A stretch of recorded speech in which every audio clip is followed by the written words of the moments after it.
starting a business is tough, especially when you're creating something from scratch, like we're doing. We're creating something that no one's ever created before.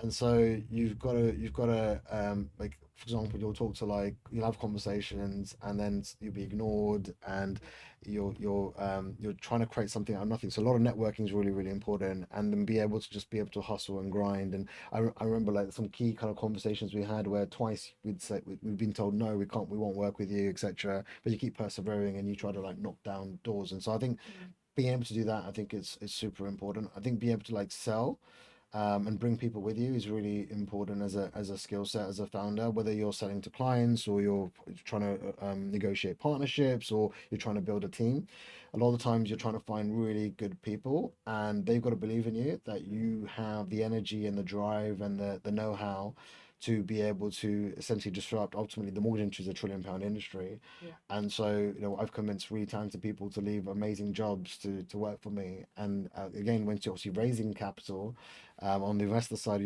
people are essentially investing in you, Yeah. especially in the early days when there's very little to, in terms of evidence, in terms of you can actually make this happen.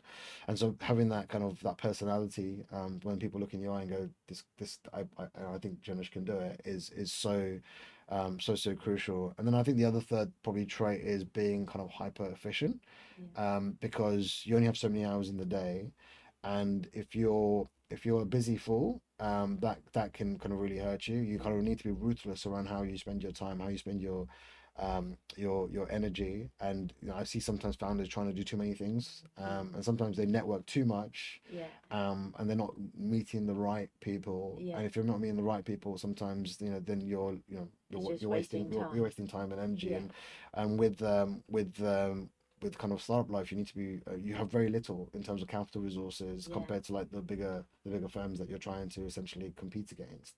And so that is a really important trait. And obviously I can talk about more around how we kind of built our team up, but I say those are the kind of the three best kind of like attributes. I'd say in terms of the team itself, you've got to be really clever around what what is the skill set you need, from the founding team, but then also your first hires, to be able to make sure you've got enough to be able to like enter the market, build your first product, and essentially and then monetize, and then as you get more traction, as you get more capital, you can grow out the team.